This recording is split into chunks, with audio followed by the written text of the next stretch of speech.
Tynan Portillo presents. Featuring the works of Edgar Allan Poe and the best horror stories from the 19th century. Welcome to the Poe Show podcast. Music and narration by Tynan Portillo. Today's episode, The Premature Burial by Edgar Allan Poe.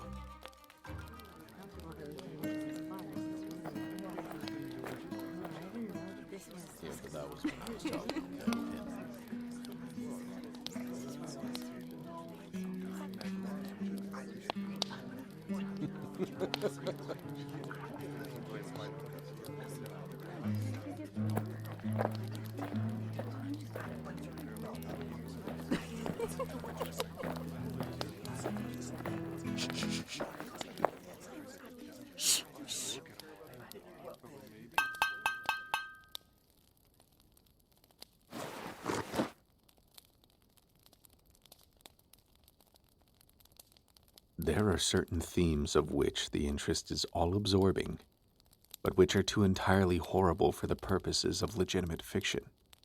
These the mere romanticist must eschew, if he do not wish to offend or to disgust.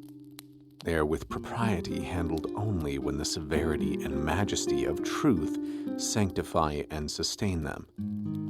We thrill, for example, with the most intense of pleasurable pain over the accounts of the passage of the Beresina, of the earthquake at Lisbon, of the plague at London, of the massacre of St. Bartholomew, or of the stifling of the 123 prisoners in the black hole at Calcutta.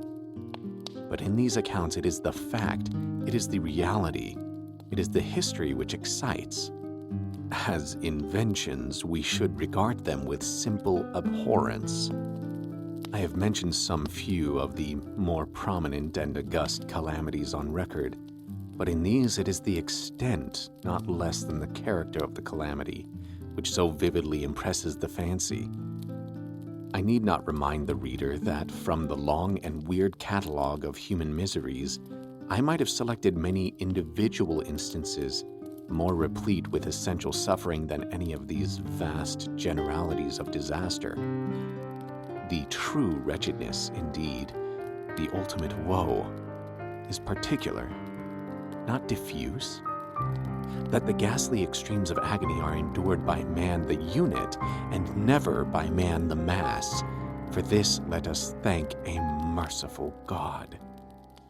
To be buried while alive is, beyond question, the most terrific of these extremes which has ever fallen to the lot of mere mortality. That it has frequently, very frequently so fallen, will scarcely be denied by those who think. The boundaries which divide life from death are at best shadowy and vague. Who shall say where the one ends and where the other begins? We know that there are diseases in which occur total cessations of all the apparent functions of vitality, and yet in which these cessations are merely suspensions, properly so called. They are only temporary pauses in the incomprehensible mechanism. A certain period elapses, and some unseen mysterious principle again sets in motion the magic pinions and the wizard wheels.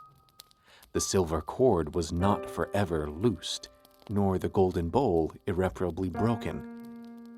But where, meantime, was the soul? Apart, however, from the inevitable conclusion, a priori that such causes must produce such effects, that the well-known occurrence of such cases of suspended animations must naturally give rise, now and then, to premature interments. Apart from this consideration, we have the direct testimony of medical and ordinary experience to prove that a vast number of such interments have actually taken place. I might refer at once, if necessary, to 100 well-authenticated instances, one of very remarkable character, and of which the circumstances may be fresh in the memory of some of my readers, occurred not very long ago in the neighboring city of Baltimore. where it occasioned a painful, intense, and widely extended excitement. The wife of one of the most respectable citizens, a lawyer of eminence and a member of Congress, was seized with a sudden and unaccountable illness, which completely baffled the skill of her physicians. After much suffering, she died, or was supposed to die. No one suspected, indeed, or had reason to suspect, that she was not actually dead. She presented all the ordinary appearances of death. The face assumed the usual pinched and sunken outline. The lips were of the usual marble pallor. The eyes were lusterless. There was no warmth. Pulsation had ceased. For 3 days, the body was preserved unburied, during which it had acquired a stony rigidity. The funeral, in short, was hastened on account of the rapid advance of what was supposed to be decomposition. The lady was deposited in her family vault, which for 3 subsequent years was undisturbed. At the expiration of this term, it was opened for the reception of a sarcophagus. But alas, how fearful a shock awaited the husband who personally threw open the door. As its portals swung outwardly back, some white-appareled object fell rattling within his arms. It was the skeleton of his wife in her yet unmolded shroud. A careful investigation rendered it evident that she had revived within 2 days after her entombment. That her struggles within the coffin had caused it to fall from a ledge or shelf to the floor, where it was so broken as to permit her escape. A lamp which had been accidentally left full of oil within the tomb was found empty. It might have been exhausted, however, by evaporation. On the uttermost of the steps which led down into the dread chamber was a large fragment of the coffin, with which it seemed that she had endeavored to arrest attention by striking the iron door. While thus occupied, she probably swooned, or possibly died, through sheer terror. And in failing, her shroud became entangled in some ironwork which projected interiorly. Thus she remained, and thus she rotted erect.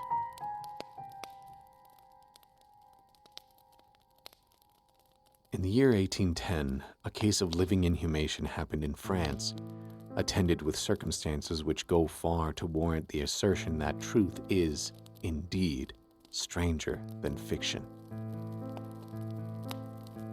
The heroine of the story was a Mademoiselle Victorine Lefrossard, a young girl of illustrious family, of wealth and of great personal beauty.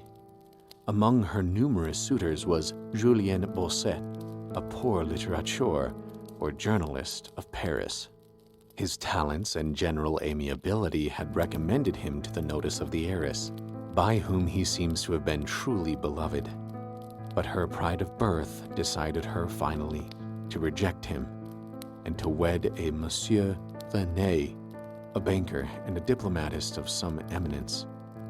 After marriage, however, this gentleman neglected and perhaps even more positively ill-treated her. Having passed with him some wretched years, she died. At least, her condition so closely resembled death as to deceive everyone who saw her. She was buried, not in a vault, but in an ordinary grave in the village of her nativity. Filled with despair and still inflamed by the memory of a profound attachment, the lover journeys from the capital to the remote province in which the village lies, with the romantic purpose of disinterring the corpse and possessing himself of its luxuriant tresses. He reaches the grave. At midnight, he unearths the coffin, opens it, and is in the act of detaching the hair when he is arrested by the unclosing of the beloved eyes. In fact, the lady had been buried alive.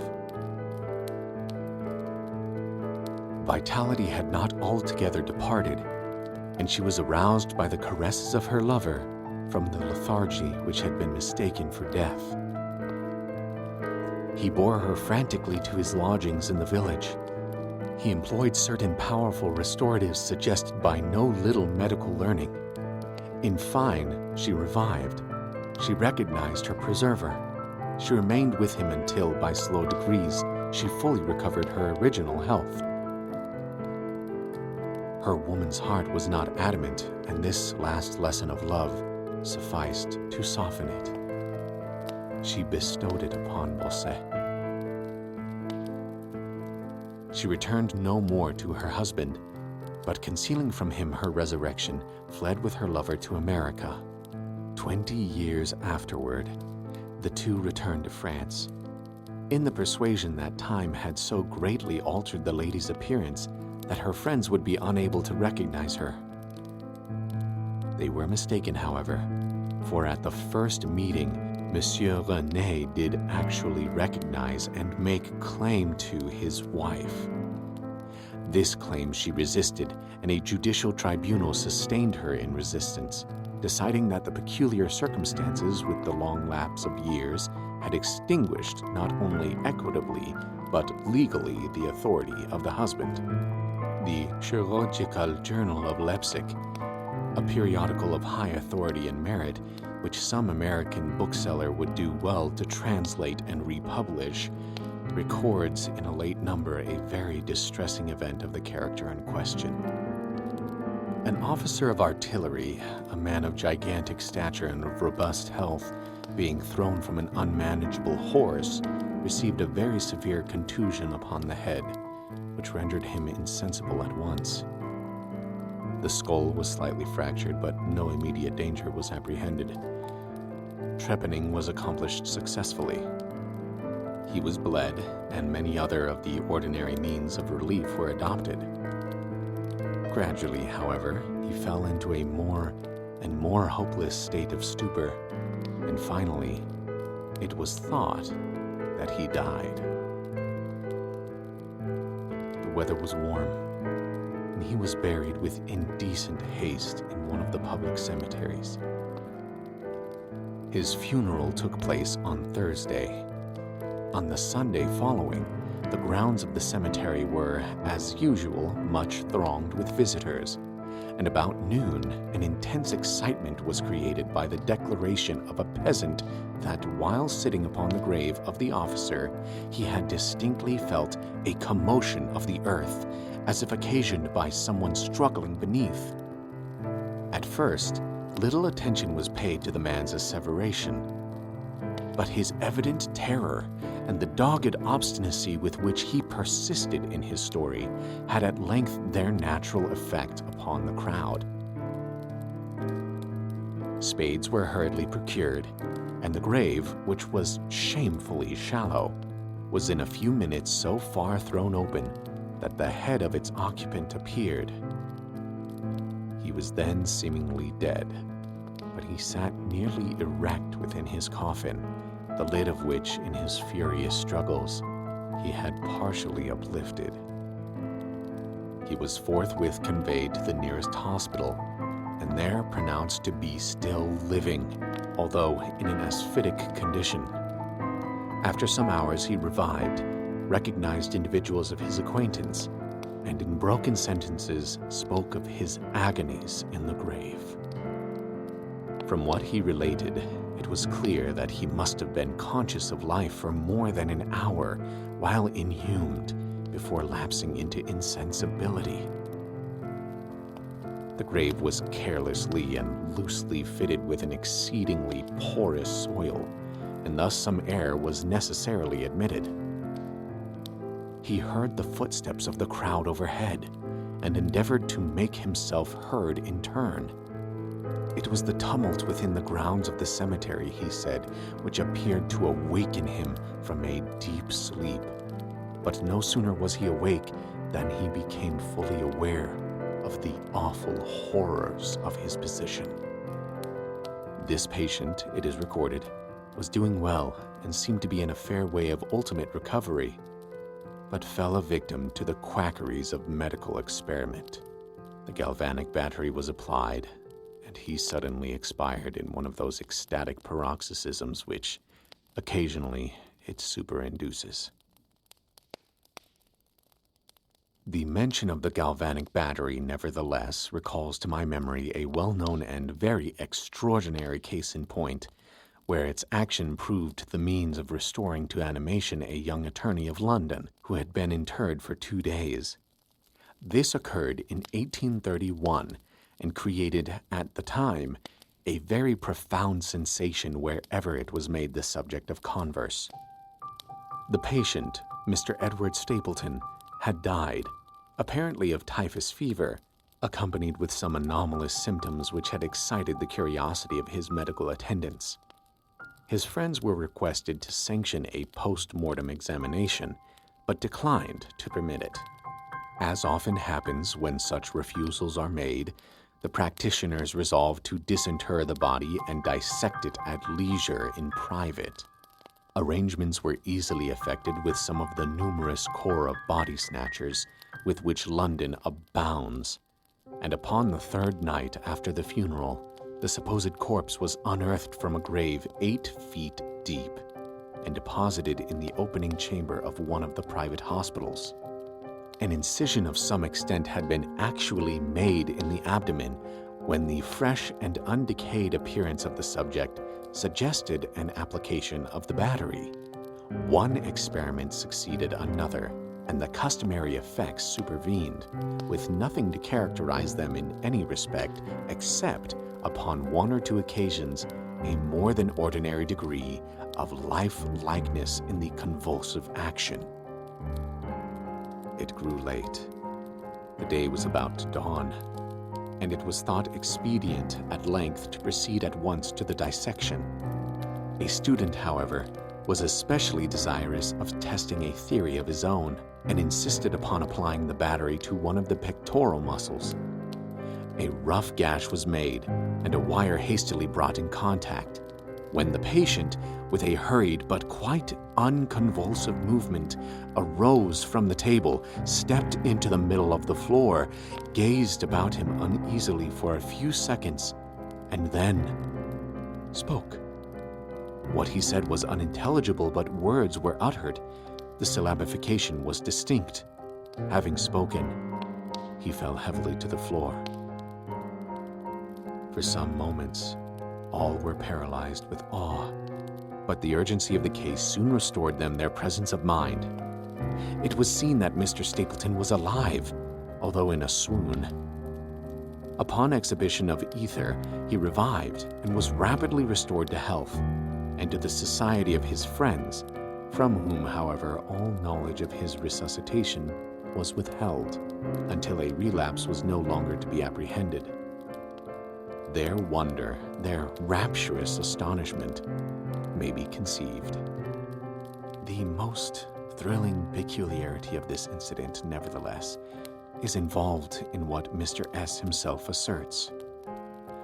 He declares that at no period was he altogether insensible, that dully and confusedly he was aware of everything which happened to him, from the moment in which he was pronounced dead by his physicians to that in which he fell swooning to the floor of the hospital.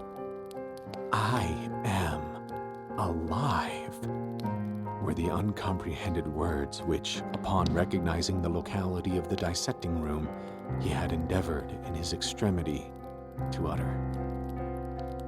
It were an easy matter to multiply such histories as these, but I forbear, for indeed we have no need of such to establish the fact that premature interments occur. When we reflect how very rarely, from the nature of the case, we have it in our power to detect them, we must admit that they may frequently occur without our cognizance. Scarcely, in truth, is a graveyard ever encroached upon for any purpose, to any great extent, that skeletons are not found in postures which suggest the most fearful of suspicions. Fearful indeed, the suspicion, but more fearful, the doom.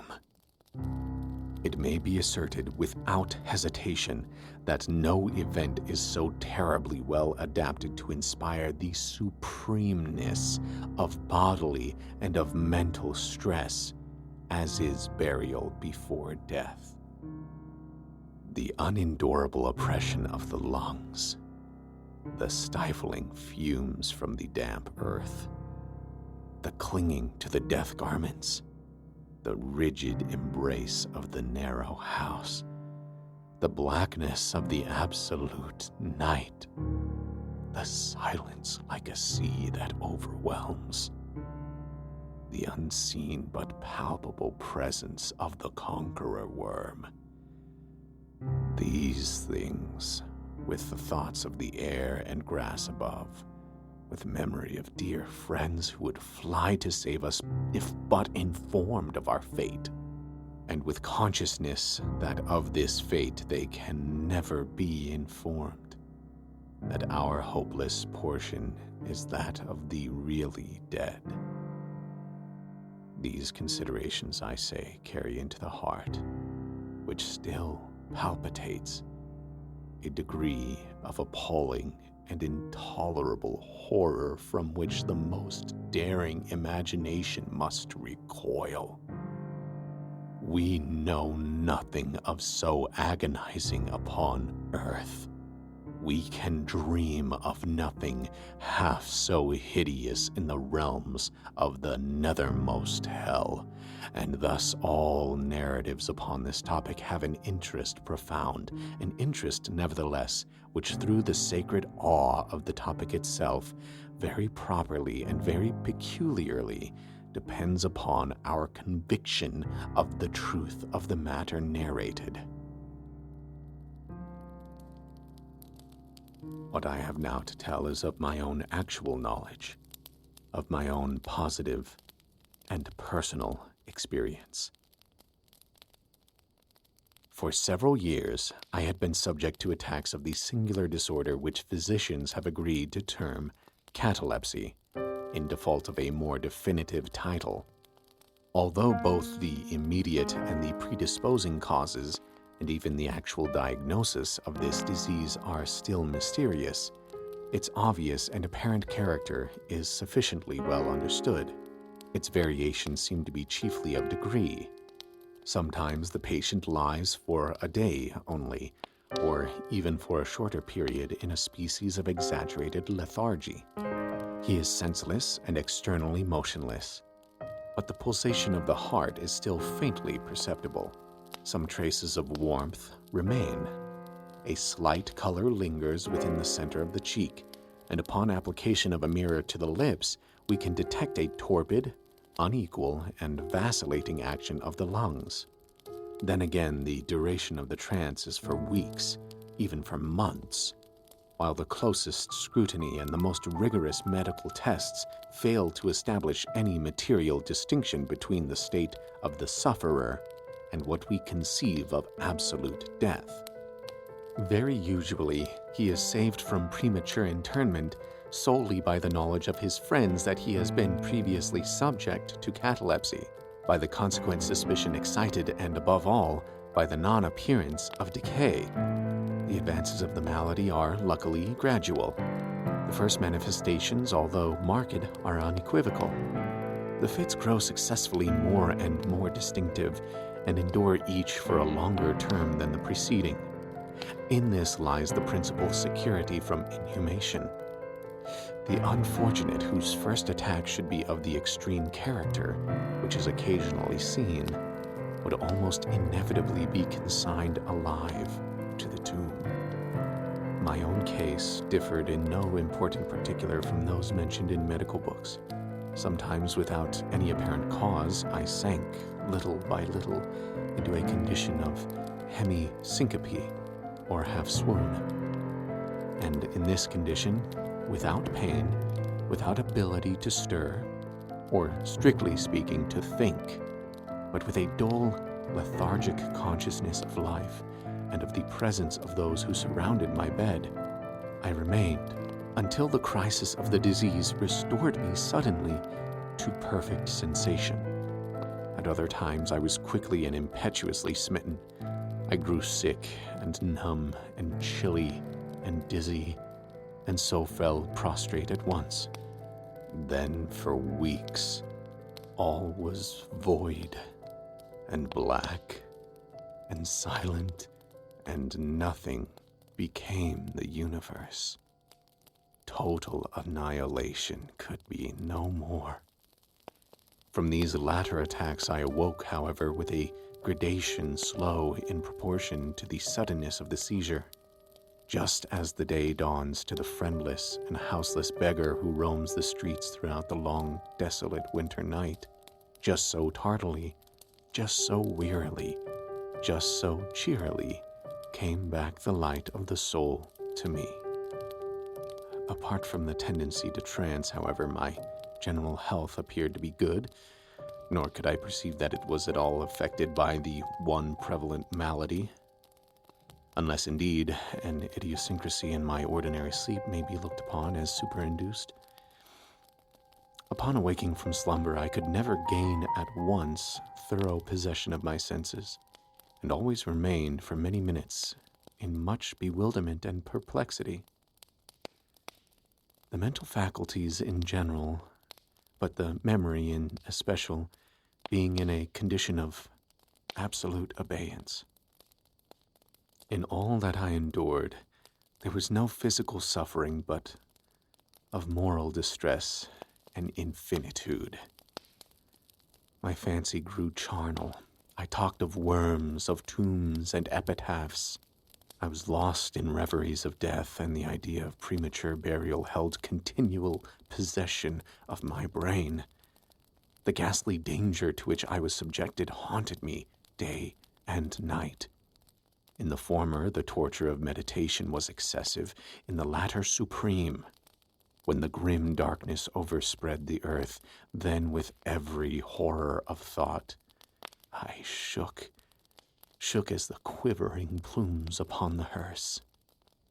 When nature could endure wakefulness no longer, it was with a struggle that I consented to sleep, for I shuddered to reflect that upon awaking, I might find myself the tenant of a grave.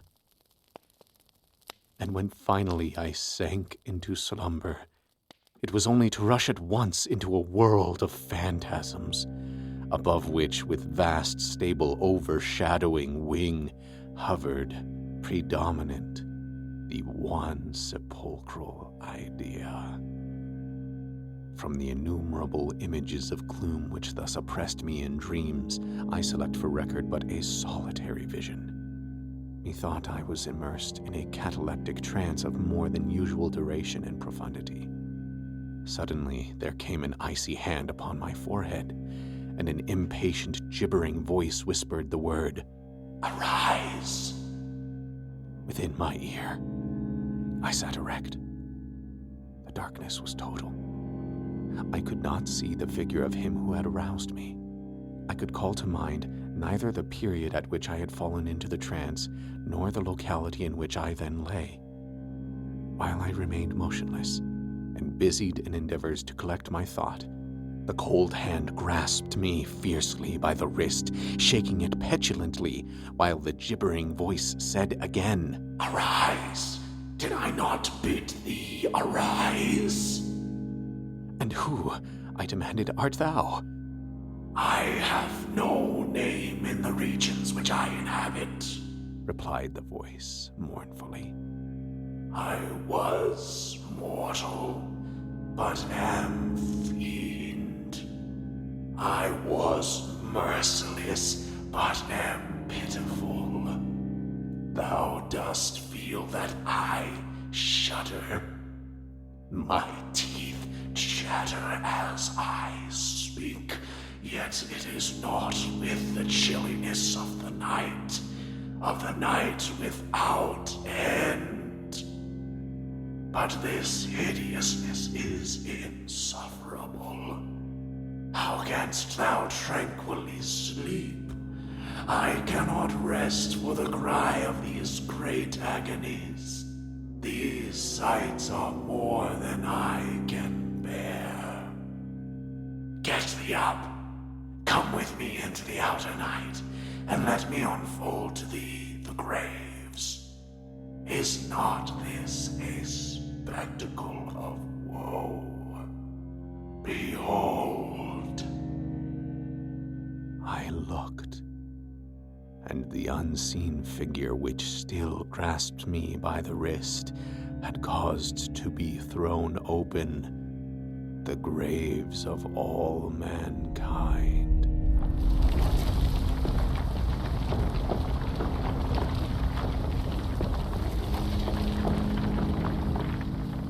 And from each issued the faint phosphoric radiance of decay, so that I could see into the innermost recesses, and there view the shrouded bodies in their sad and solemn slumbers with the worm. But alas, the real sleepers were fewer by many millions than those who slumbered not at all.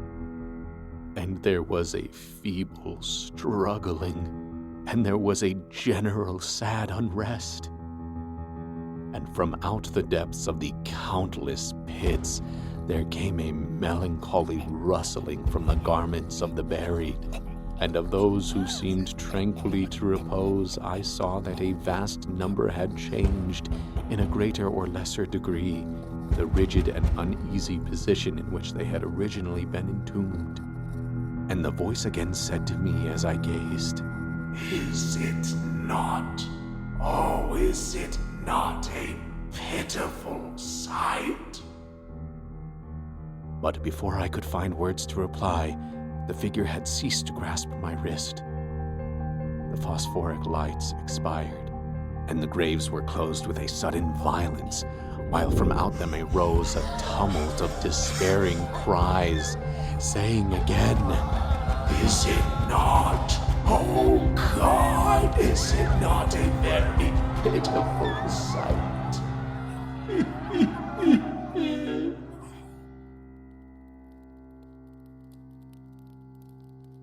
Fantasies such as these, presenting themselves at night, extended their terrific influence far into my waking hours. My nerves became thoroughly unstrung, and I fell a prey to perpetual horror. I hesitated to ride, or to walk, or to indulge in any exercise that would carry me from home. In fact, I no longer dared trust myself out of the immediate presence of those who were aware of my proneness to catalepsy, lest falling into one of my usual fits, I should be buried before my real condition could be ascertained. I doubted the care, the fidelity of my dearest friends. I dreaded that in some trance of more than customary duration, they might be prevailed upon to regard me as irrecoverable. I even went so far as to fear that, as I occasioned much trouble, they might be glad to consider any very protracted attack as sufficient excuse for getting rid of me altogether. It was in vain they endeavored to reassure me by the most solemn promises. I exacted the most sacred oaths that under no circumstances they would bury me until decomposition had so materially advanced as to render farther preservation impossible. And even then, my mortal terrors would listen to no reason, would accept no consolation. I entered into a series of elaborate precautions. Among other things, I had the family vault so remodeled as to admit of being readily opened from within. The slightest pressure upon a long lever that extended far into the tomb would cause the iron portal to fly back. There were arrangements also for the free admission of air and light, and convenient receptacles for food and water within immediate reach of the coffin intended for my reception. This coffin was warmly and softly padded, and was provided with a lid fashioned upon the principle of the vault door, with the addition of springs so contrived that the feeblest movement of the body would be sufficient to set it at liberty. Besides all this, there was suspended from the roof of the tomb a large bell, the rope of which it was designed should extend through a hole in the coffin and so be fastened to one of the hands of the corpse. But, alas, what avails the vigilance against the destiny of man? Not even these well-contrived securities suffice to save from the uttermost agonies of living inhumation. A wretch to these agonies foredoomed. There arrived an epoch, as often before there had arrived, in which I found myself emerging from total unconsciousness into the first feeble and indefinite sense of existence. Slowly, with a tortoise gradation, approached the faint gray dawn of the cycle day. A torpid uneasiness, an apathetic endurance of dull pain. No care, no hope, no effort. Then, after a long interval, a ringing in the ears. Then, after a lapse still longer, a prickling or tingling sensation in the extremities. Then a seemingly eternal period of pleasurable quiescence, during which the awakening feelings are struggling into thought. Then a brief re-sinking into non-entity. Then a sudden recovery. At length, the slight quivering of an eyelid, and immediately thereupon an electric shock of a terror, deadly and indefinite, which sends the blood in torrents from the temples to the heart. And now the first positive effort to think, and now the first endeavor to remember, and now a partial and evanescent success, and now the memory has so far regained its dominion that, in some measure, I am cognizant of my state. I feel that I am not awaking from ordinary sleep. I recollect that I have been subject to catalepsy. And now, at last, as if by the rush of an ocean, my shuddering spirit is overwhelmed by the one grim danger, by the one spectral and ever-prevalent idea. For some minutes after this fancy possessed me, I remained without motion. And why? I could not summon courage to move. I dared not make the effort which was to satisfy me of my fate. And yet there was something at my heart which whispered me it was sure. Despair, such as no other species of wretchedness ever calls into being. Despair alone urged me, after long irresolution, to uplift the heavy lids of my eyes. I uplifted them. It was dark, all dark. I knew that the fit was over. I knew that the crisis of my disorder had long passed. I knew that I had now fully recovered the use of my visual faculties, and yet it was dark, all dark. The intense and utter raylessness of the night that endureth forevermore. I endeavored to shriek, and my lips and my parched tongue moved convulsively together in the attempt, but no voice issued from the cavernous lungs, which, oppressed as if by the weight of some incumbent mountain, gasped and palpitated with the heart at every elaborate and struggling inspiration. The movement of the jaws in this effort to cry aloud showed me that they were bound up, as is usual, with the dead. I felt, too, that I lay upon some hard substance, and by something similar my sides were also closely compressed. So far I had not ventured to stir any of my limbs, but now I violently threw up my arms, which had been lying at length with the wrists crossed. They struck a solid wooden substance, which extended above my person at an elevation of not more than 6 inches from my face. I could no longer doubt that I reposed within a coffin at last. And now amid all my infinite miseries came sweetly the cherub, Hope, for I thought of my precautions. I writhed and made spasmodic exertions to force open the lid. It would not move. I felt my wrists for the bell rope. it was not to be found. And now the comforter fled forever, and a still sterner despair reigned triumphant, for I could not help perceiving the absence of the paddings which I had so carefully prepared. And then, too, there came suddenly to my nostrils the strong, peculiar odor of moist earth. The conclusion was irresistible. I was not within the vault. I had fallen into a trance while absent from home, while among strangers, when or how I could not remember, and it was they who had buried me as a dog, nailed up in some common coffin, and thrust deep, deep and forever into some ordinary and nameless grave. As this awful conviction forced itself thus into the innermost chambers of my soul, I once again struggled to cry aloud, and in this second endeavor I succeeded. A long, wild, and continuous shriek or yell of agony responded through the realms of the subterranean night.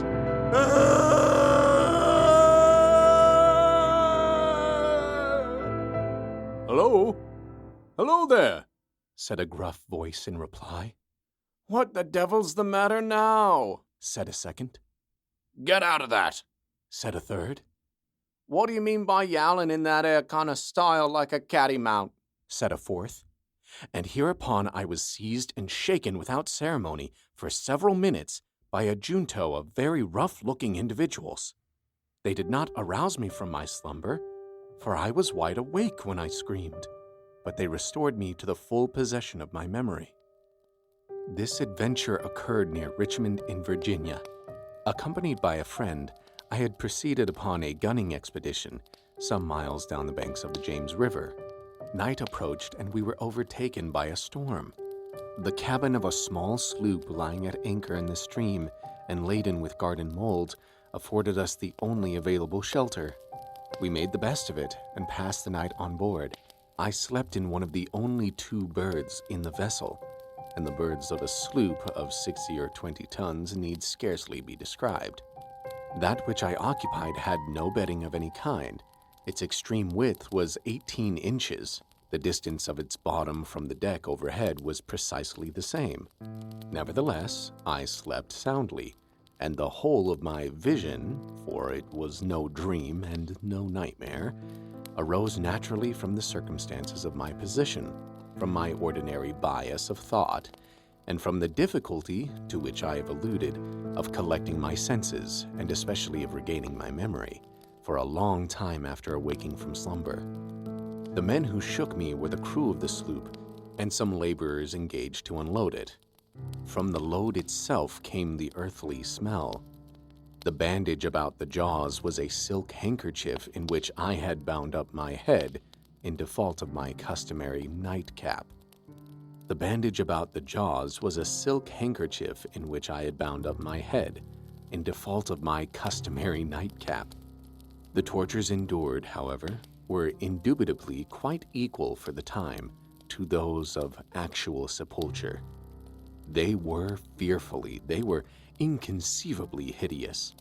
But out of evil proceeded good, for their very excess wrought in my spirit an inevitable revulsion. My soul acquired tone, acquired temper. I went abroad. I took vigorous exercise. I breathed the free air of heaven. I thought upon other subjects than death.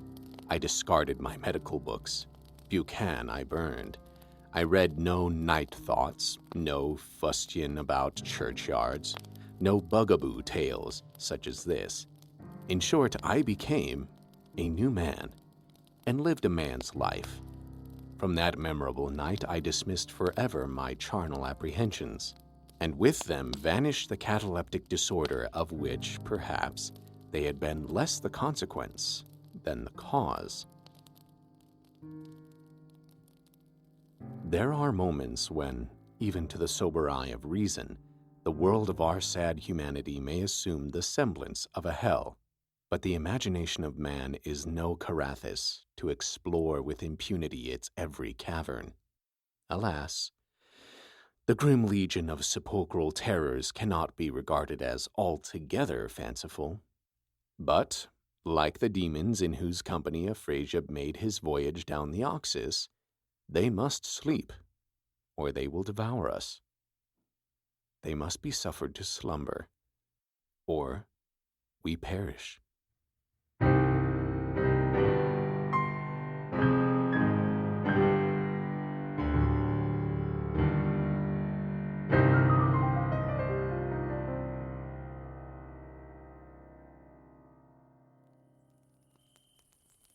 Hello and welcome back to The Poe Show. I'm your host, Tynan Portillo. That's right, in the month of April, when one might celebrate Easter, I featured a story about a premature burial. The joke was right there, people. I would be disappointed in myself if I didn't do it. If you are in need of a voice actor, you can contact me at thepoeshow.bsky.social or on the site ACX for Audible to be your audiobook narrator. And be sure to ask any questions by texting the show anonymously using the link in the description. When I read this story, for some reason I knew I wanted 3 pianos for the music. I knew I could layer them in a way that added to the frantic, claustrophobic nature of the story. As I usually do, I started by creating a specific tune to be the musical identity of the episode, then built it up from there. I took some inspiration from Terry Riley's piece, In C, to model the layering of each piano. Edgar Allan Poe's The Premature Burial was published in 1844 in what was called the Dollar newspaper. This short story focuses on taphophobia, the fear of being buried alive, which, if you think about it, seems like a fear that most people would have. But this was a genuine concern in the 19th century because, like in this story, due to a lack of advanced medical practices and knowledge during that time, it was much more common for people to be pronounced dead and be buried alive. It was actually happening in the real world when Poe wrote this story, which makes it much more terrifying. Imagine being a heavy sleeper during that time. And at that point, the only real way to tell if someone is dead is to wait and see if they start to decay after about 72 hours. I suppose we could even relate this fear of the 19th century to Robert Louis Stevenson's novel, The Strange Case of Dr. Jekyll and Mr. Hyde. That novel was published in 1886, just a couple years before Jack the Ripper started the Whitechapel murders. And that novel was so influential to the public's minds that when that story got an adaptation for a stage play, it caused a bit of a panic. The actor who played Dr. Jekyll and Mr. Hyde was a man named Richard Mansfield, and his performance was so stunning and believable to audiences that he was suspected and accused of being Jack the Ripper. This forced the show to close early and hit a blow to Mansfield's reputation, enough to prompt him to star in a comedy for his next project. So obviously this tale carries with it an important social fear of Poe's time, already present in people's minds. This is also the story where we get one of Edgar Allan Poe's immortal lines. The boundaries which divide life from death are at best shadowy and vague. Who shall say where the one ends and where the other begins? That's a pretty cool line taken out of context, but in the context of this story, it's meant to add to the worry of the narrator being buried alive due to his catalepsy. But this is still completely in tune with Edgar Allan Poe's view of life, as he was surrounded by the death of his loved ones. And The Premature Burial was written during a time in Edgar Allan Poe's life that he would have been anticipating death because his wife and cousin, Virginia, was ill with tuberculosis, a disease which had already claimed many people in Edgar Allan Poe's life. In The Premature Burial, the main character mentions that he had a specific coffin made for him so he could communicate with someone on the outside. This is what was known at the time as a safety coffin, to avoid the horror of dying by loss of oxygen in a wooden box. Sometimes individuals would be buried with strings attached to their wrists, connected to bells on the surface. This was done for someone inside the coffin to make noise outside and alert others to dig them back up. This was a common practice for many, not all, but many, burials at the time, and that is where we get the term dead ringer. As Edgar Allan Poe's stories go, there is much more to the premature burial than just being buried alive. But the narrator has this specific fear because he suffers from fits of catalepsy, which cause him to lose all sensation and become very still. This medical condition could very well get him buried prematurely. This is kind of a genius detail to include, because not only does the current audience of Edgar Allan Poe's time have this fear, but the character has a legitimate reason for having this fear. It's much more motivating in the building of the story, and it drives up the tension for the character. Poe wraps the moral of the story with the terror of being buried prematurely in order to get the character to come to a realization. He's not truly living life while he's alive. It's poignant that he emphasizes how the ghastly extremes of agony are endured by man the unit and never by man the mass. Edgar Allan Poe regularly included this idea in his work, that the death of an individual may mean more to people than the death of an unidentifiable mass. You think about tragedies that happen around the world and how it may seem horrible, but once it starts happening to someone you know, maybe even happening to you, it's suddenly in scope for you. Individuals are too often lost in the masses, and it's our individual deaths that haunt us the most. The narrator asks the typical question for anyone experiencing an existential crisis. Where does the soul go after death? And in cases where we lapse into unconsciousness due to disease or illness, but still are alive, where does the soul go then? These same questions are asked in Edgar Allan Poe's story, The Pit and the Pendulum, also featured on this podcast. The idea of a slow, torturous death is repeated. A galvanic battery is mentioned in both stories. Graves are referred to as pits, and even certain phrases seem to be recycled from The Pit and the Pendulum. In the Premature Burial, we read, "Nothing became the universe." And in The Pit and the Pendulum, we read, "Silence and stillness and night were the universe." Perhaps Edgar Allan Poe was attempting to write another story like The Pit and the Pendulum because it wasn't well received at its publication. Isn't that interesting? When The Pit and the Pendulum was published, critics and crowds didn't pay much mind to it. In fact, a critic named William Butler Yeats said of The Pit and the Pendulum, quote, "It did not seem to me to have permanent literary value of any kind." Close quote. The Pit and the Pendulum? No permanent literary value? Are you kidding me? Look, I know Poe was cocky and a very critical cynic, but The Pit and the Pendulum is, to this day, one of the most unique looks at death, torture, hope, suffering, confusion, madness, and horror that we have been able to drum up from American society. There's a reason his work has survived for so long, because it's essentially timeless for the most part. Well, maybe Edgar Allan Poe was taking another crack at crafting a slow torture horror story by capitalizing on the public's relevant fear of his time because of The Pit and the Pendulum's originally poor reception. The Premature Burial carries with it a supernatural aspect which was surprising to read, and it sounds a lot more like a type of ghost story from the 19th century the more I read it.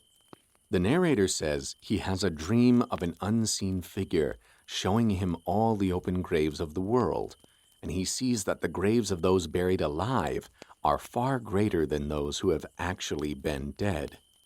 And millions of innocent people are banging against their coffin lids, begging and screaming to be let out.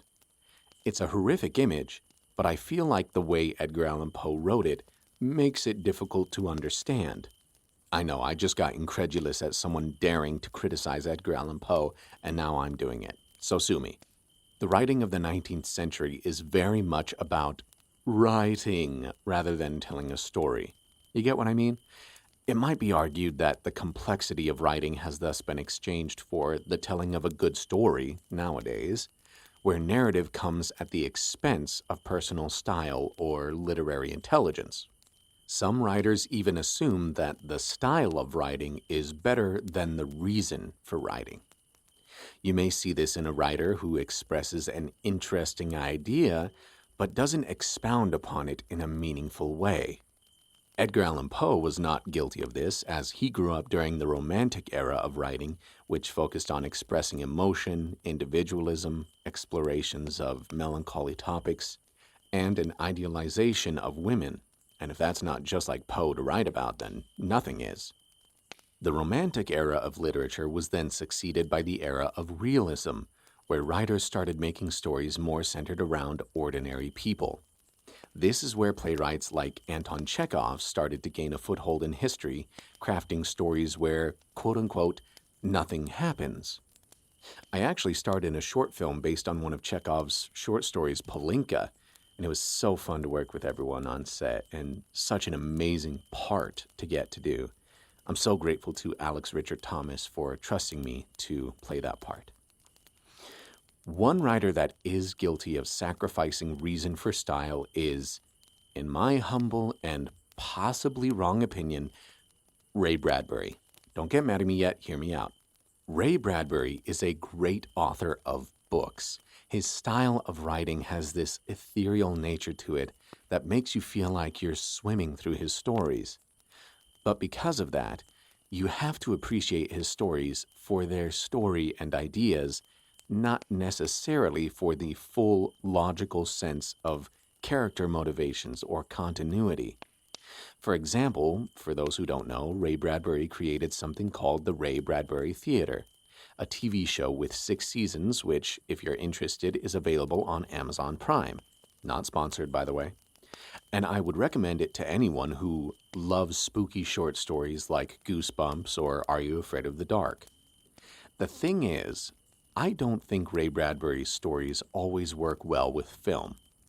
The way he writes is so descriptive that you have to read it in order to understand it, sometimes reread it.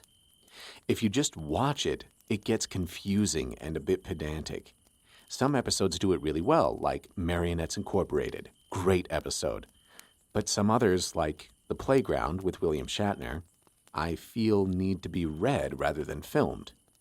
I have to get back on topic to Poe, but for the sake of argument, the episode of The Playground has an ending which leaves many watchers feeling dissatisfied. And I believe that if they had instead read The Playground, they would have loved it as another Ray Bradbury classic. The reason it doesn't work in film is because the idea and style was more important than character motivation or a clear direction for the story. Anyway, the narrator of the Premature Burial tells us a few stories to support his claim of being buried alive is quite a problem.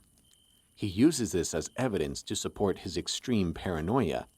He prepares his friends to take care of him if he falls to a case of catalepsy, and takes every precaution he can so he doesn't need to leave his home. But that still doesn't save him from having a fit of terror, believing himself to be buried alive.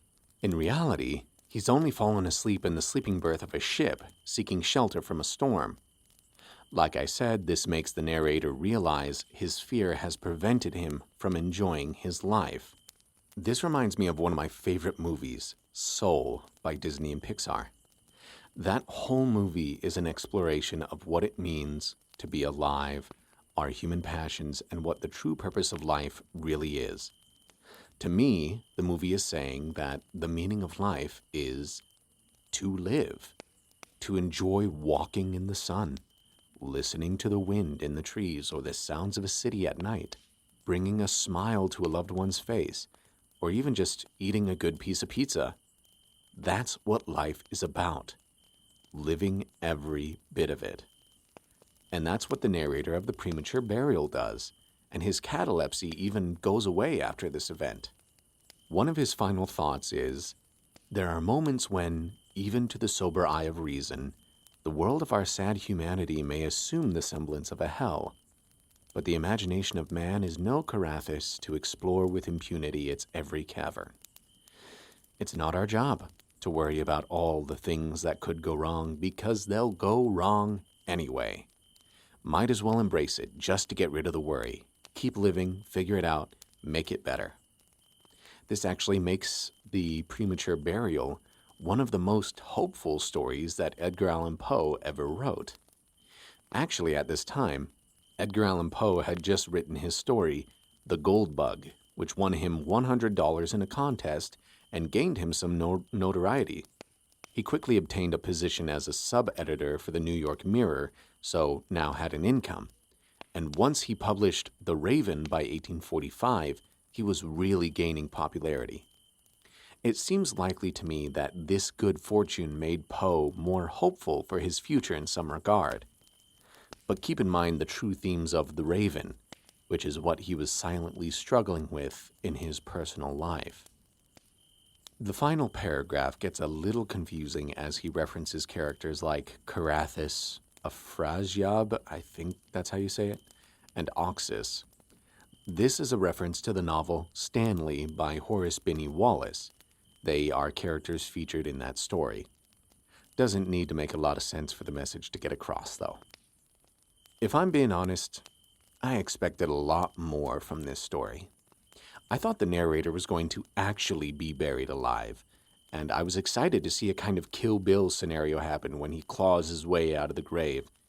But it didn't happen like that. I think because Edgar Allan Poe was happy while writing this story. And if you think about it, that makes this story even more rare and important to his career, because it represented when he finally found hope worth the wait.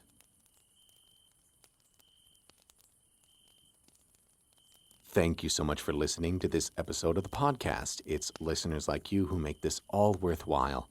To support this show, you can subscribe and follow, share this episode with a friend, give this podcast a 5-star rating, follow on social media like Instagram, Threads, TikTok, Bluesky, and YouTube, where I review horror shows and movies and more. And you can support this show by subscribing to the Poe Show Coffee profile. All links can be found in the description. Please also send in any questions or requests for new episodes using the link to send a text message, and I will answer them in the next episode. That's all for now, but you'll hear from me again on the next episode of the Poe Show podcast.